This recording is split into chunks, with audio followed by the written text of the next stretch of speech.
نبی پاک صلی اللہ علیہ وسلم نے فرمایا، حضرت ابو ہریرہ رضی اللہ تعالیٰ عنہ راوی ہیں، حضور فرماتے ہیں ایک شخص مرنے لگا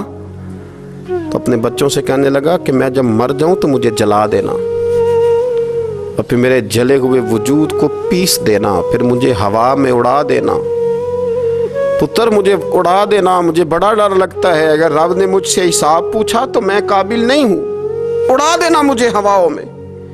اگر اس نے مجھ سے عذاب لیا تو حساب لیا تو بڑا سخت حساب لے گا۔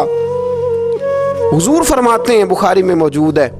اس کے بچوں نے اسی طرح کیا،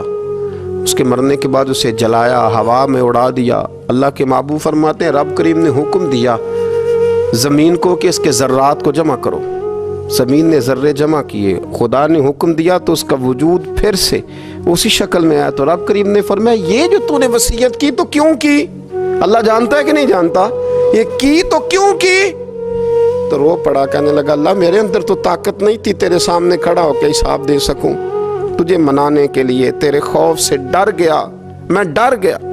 اگرچہ ہمارے بزرگوں نے لکھا ہے کہ آج یہ وصیت کرنا، اس رنگ میں یہ طرز اختیار کرنا درست نہیں، لیکن آپ غور فرمائیے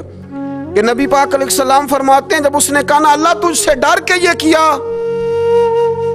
تو رب کریم نے فرمایا جا پھر میں نے تیری مغفرت کر دی، کیونکہ اللہ کو پتہ تھا یہ دل سے بات کر رہا ہے۔ ایک چوتھی بات میرے رسول پاک علیہ السلام نے فرمایا کہ جب رب نہ مانے تو پھر وہ کمزوروں کے صدقے مان جاتا ہے، پھر وہ ضعیفوں کے صدقے مان جاتا ہے۔ فرمایا اللہ تم سے بارشیں روکنا چاہتا ہے پر تمہارے ضعیفوں، کمزوروں، غریبوں کے صدقے، مجبوروں کے صدقے وہ تم پر بارشیں برساتا ہے۔ حضور فرماتے ہیں رب اشغال اغبر لو اقسم علی اللہ لا برا، کچھ ایسے لوگ ہوتے ہیں کہ ان کے بالوں میں خاک پڑی ہوتی ہے، چہروں پہ مٹی الجھے ہوئے ہوتے ہیں، لیکن اگر وہ اللہ پہ قسم کھا لیں تو اللہ ان کی قسم بھی پوری کر دیتا ہے، قسم بھی۔ حضرت عبداللہ ابن مبارک فرماتے ہیں، ابن قدامہ نے لکھا ہے، فرماتے ہیں بارش نہیں ہوتی تھی مکے میں، قحط پڑ گیا تو سب لوگ مسجد الحرام سے باہر کھلی جگہ میں نکلے دعا کرنے کے لیے، سب اپنی اپنی دعائیں کر رہے تھے، تو میں تھوڑا باہر ہوا تو اچانک ایک غلام آیا، کالا سیاہ رنگ، 2 رکعتیں نماز پڑھ کے تو ہاتھ پھیلائے تو کہنے لگا اللہ مجھے پتہ ہے یہ جو کچھ بھی ہوا ہے میری نافرمانیوں کی وجہ سے ہوا ہے، تو ناراض ہو گیا نا، تو نے بارش روک لی، تو ناراض ہو گیا نا، ہمیں سبق سکھانا چاہتا ہے نا، یہ کسی اور کی وجہ سے نہیں، یہ صرف میری نافرمانیوں کی وجہ سے ہوا۔ اللہ رحم فرما، تیرے بندے تھوڑی سی بھی سختی برداشت کرنے کی طاقت نہیں رکھتے، کمزور ہیں، ڈر جاتے، غلام ہے، دعائیں مانگ رہا ہے۔ حضرت عبداللہ ابن مبارک فرماتے ہیں اس نے چہرے پہ ہاتھ پھیرے تو کالی گھٹائیں چھا گئیں، بارش ہونے لگی، میں اس کے پیچھے گیا، اس کا گھر ڈھونڈ آیا، تعقب کیا، پیچھا کیا، گھر میں نے تلاش کر لیا، اور گھر کو تلاش کر کے جب میں واپس آیا تو میں نے حضرت فضیل بن عیاض سے ذکر کیا تو کہنے لگے کسی طریقے سے اسے حاصل کرو۔ فرماتے ہیں میں اس کے گھر گیا، اس کے مالک نے مجھے دیکھا تو کہا عبداللہ ابن مبارک میرے گھر، اتنے بڑے ولی، اتنے بڑے درویش، اتنے بڑے محدث۔ میں نے کہا تیرا غلام چاہیے، اس نے کئی غلام دکھائے، میں نے کہا نہیں یہ نہیں، اس نے کہا یہ بڑے بڑے اچھے ہیں، کوئی سے بھی آپ لے لے، خرید لے، میں نے کہا نہیں۔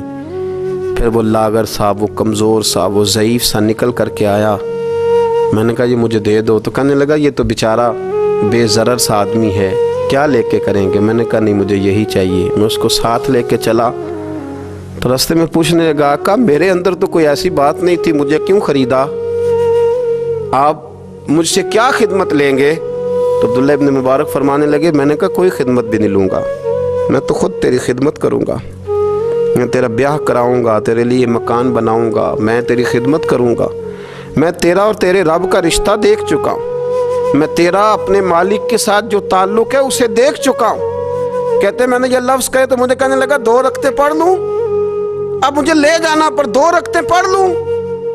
کہتے میں نے کہا پڑھ لو، تو 2 رکعتیں پڑھنے کے بعد میری طرف دیکھ کے کہنے لگا آقا مجھے اپنا حق معاف کر دینا، میں خدمت نہیں کر سکا۔ پھر کہنے لگا اللہ راز تو کھل گیا، اے اللہ راز تو کھل گیا، اللہ تیرا میرا معاملہ تھا، راز تو کھل گیا، راز تو کھل گیا، اللہ راز تو کھل گیا، میں سراپا مخزن راز تھا، میں رہا تھا مدت و راز میں، کہ تو تیرا شوق کے دید کشا کشا مجھے کھینچ لایا مجاز میں، اللہ راز کھل گیا۔ یہ لفظ کہتے کہتے اس شخص نے کلمہ پڑھا اور اس کی روح پرواز کر گئی، اس کی روح ہی پرواز کر گئی۔ تو کبھی ان کمزوروں کے ذریعے بھی اللہ کو منایا جا سکتا ہے، تو رب کو منانے کی کوشش کریں، اس کے حضور عجز کی کوشش کریں۔ ہر آدمی اپنے گھر میں بیٹھ کر، اپنے مصلے پہ بیٹھ کر، تنہائی میں بیٹھ کر اس سے کہے، اور یاد رکھنا وہ بڑا کریم ہے اور وہ بڑا قدیر ہے، بڑا قادر ہے، 1 منٹ لگاتا ہے اور ہر چیز اس کے کرم میں نہا جایا کرتی ہے، اس کے فضل میں ہر چیز نہا جاتی ہے۔ بوڑھے بھی دعائیں کریں، مائیں بھی دعائیں کریں اور بچے بھی دعائیں کریں۔ آج دعاؤں کی رات ہے، کھل کر دعا کریں کہ اللہ ہمارے حال پہ رحم فرمائے، اللہ ہمیں سمجھنے کی بھی توفیق عطا فرمائے۔